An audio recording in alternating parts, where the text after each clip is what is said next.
ka ng buhay.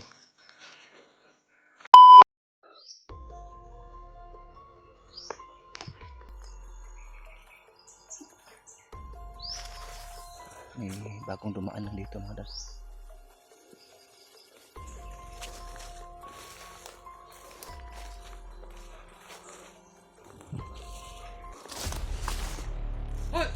Ayo.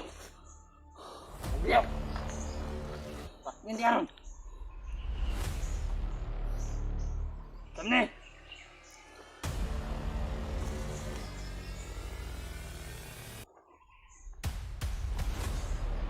Oh.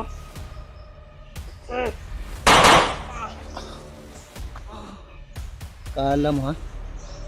Kala mo mahuli mo pa ako? Buhay ka pa?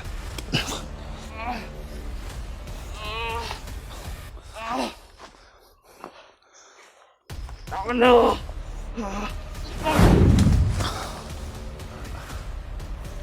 Kala mo ha?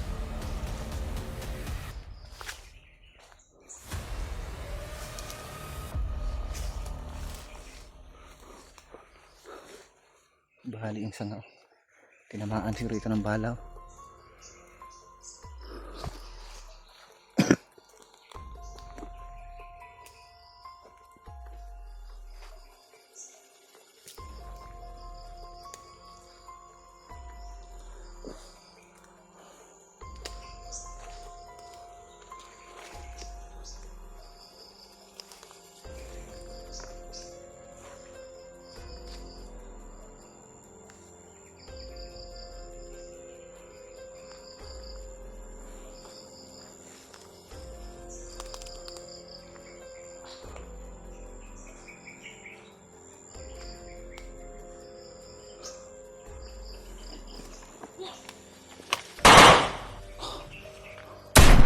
May isnaipit na puot ka.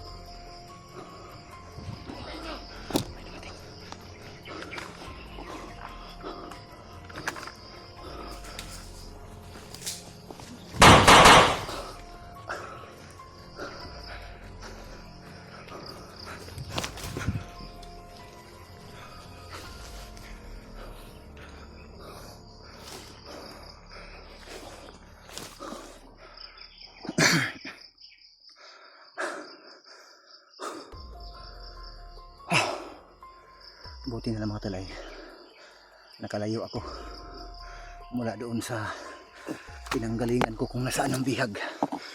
So siguro yung mga putukan dito ay hindi maririnig mula doon. Nasa mga 6 na kilometro na siguro mula dito yung pinanggalingan ng bihag, kung saan na nilagay yung bihag mga tal. So siguro sa mga 7 o 6 na kilometro ay hindi na siguro nila maririnig yung mga putukan. May dumarating mga tal, may dumarating. Ibang grupo ito nakasalubong ko. Hayaan muna natin, magpahinga muna tayo. Yan. Parang nabaliw sa kakahanap.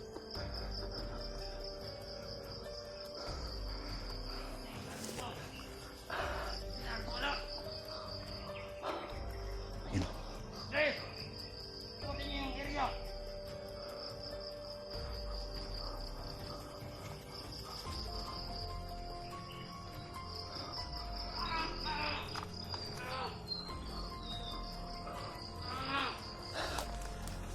Parang may sumakalas kanya. May sumakalas kanya mga tal. Yan. Yan, silakan. Yan. Yan, tumba. May sumakalas kanya. Sino kaya sumakal nito?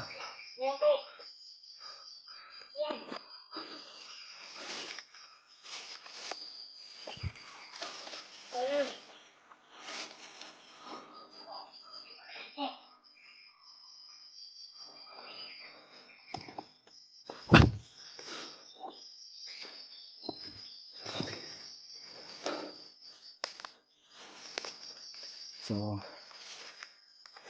hindi na ako nahihirapan ito mga tol. Kasi nandito yung, ano, may kasama ako dito na nakikipaglaban. So, sa narinig ko sa bandido, matanda daw na nagsakal sa kanya.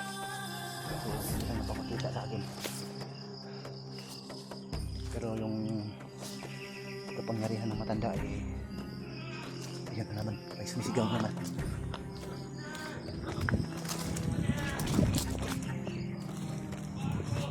May sumisigaw na naman.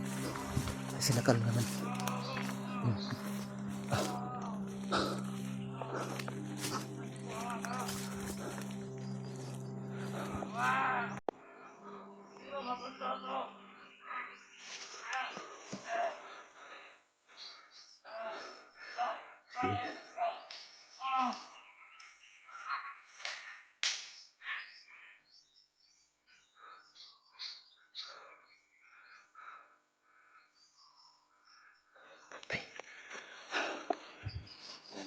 Wala ng buhay.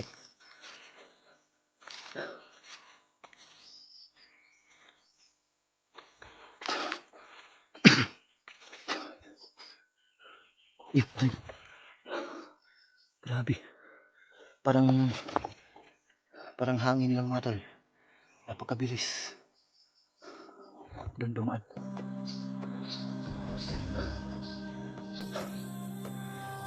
Hindi ko alam kung sino ang matanda na tinutukoy nila na tumutulong sa akin sa pakikipaglaban dito. Sinasakal niya yung mga bandido, lalong lalo na yung mga pulahan ng mga bandido. Dahan-dahan yung tinatapos. So,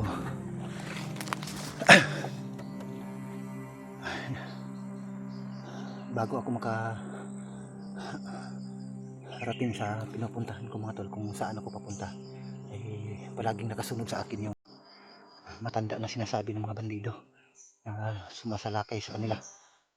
Parang nililinis niya yung mga daanan ko para yung pagpunta ko ay mas mabilis lang ako makarating. So hindi ko pa kumpirmado kung sino yung matandang yan. Kasi yung agimat ko mga tol ay relax lang. Kalmado lang yung agimat ko. Pero parang may pinapahiwatig siya sa akin.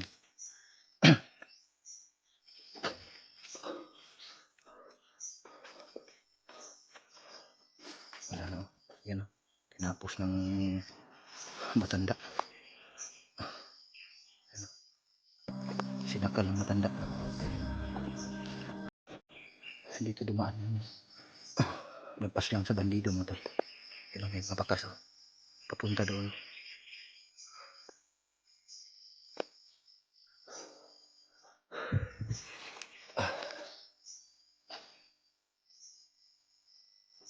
So ngayon mga tol ay hindi ako nag-iisa. May umaalalay sa akin upang linisin yung mga daanan na pwede kong daanan. Yung mga bandido na sa daanan ko mga tol ay unti-unting tinatapos at sinasakal ng hindi ko nakikita. So salamat naman kung sino man yun. Eh, salamat sa tulong niya sa akin upang mabilis kong balik yung mga bihag kung saan nilagay. So ang tanghali na ngayon mga tal. Ilang oras na lang ay sasapit na yung gabi. At lulusubin ko na yung pinanggalingan kung saan dinala yung mga bihag.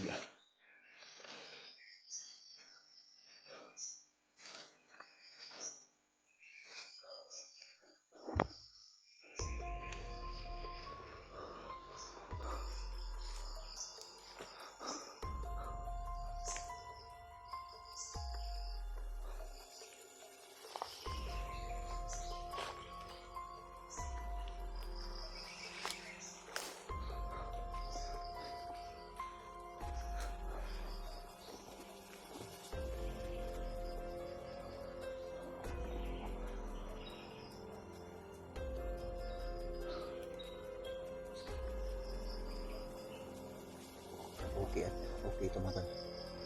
hindi na ako mahihirapan sa daanan ko dahil nililinis ng gabay yung daanan.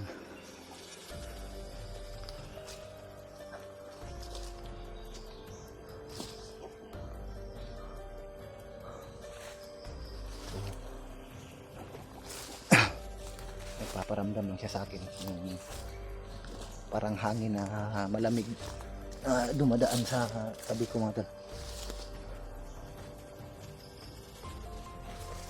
May mga bakas dito. Dito siguro dumaan yung umaalalay sa akin.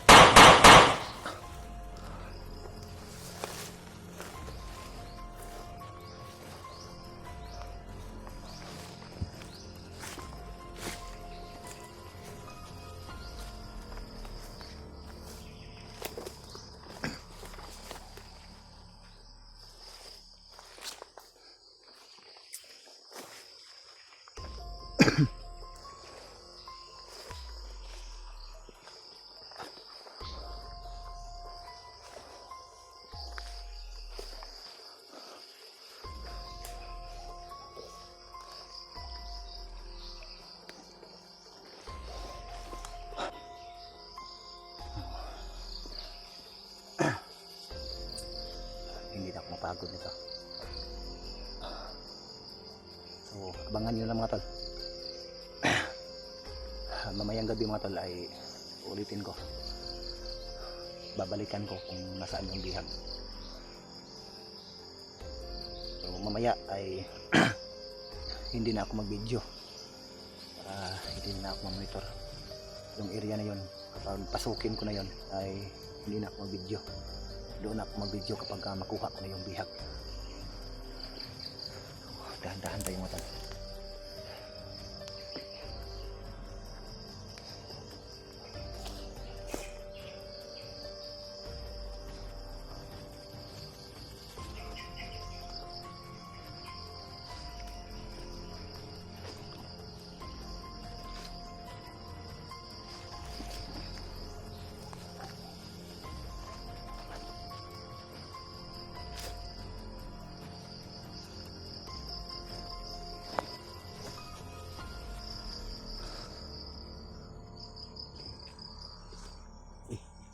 May patay dito mga tol. Sniper siguro ito. Nandito sa punong kahoy nakasablay.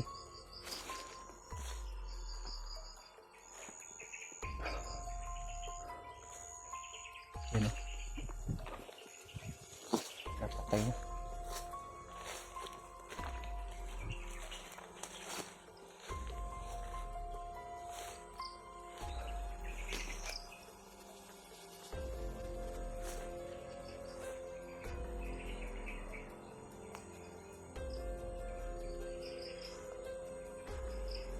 Ayun mga tala.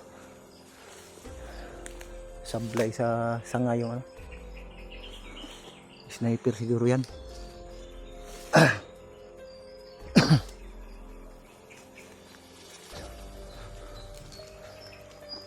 Kailangan ko munang magpahinga dito. Dahil hindi na ako nahihirapan sa paglalakbay ko dito mga tol.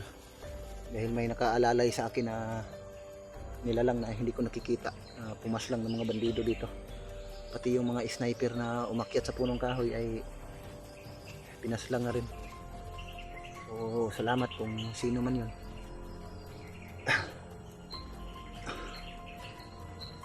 So, hindi na ako mahihirapan sa paglalakbay ko ngayon.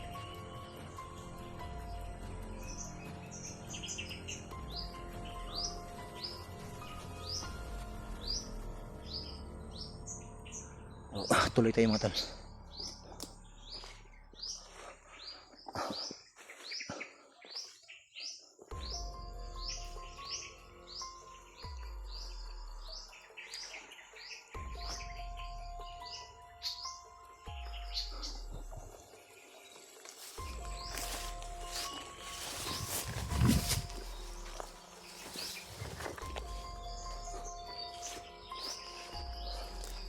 Yung mga sniper na umakyat ng punong kahoy mga tol ay tinutudas na sila.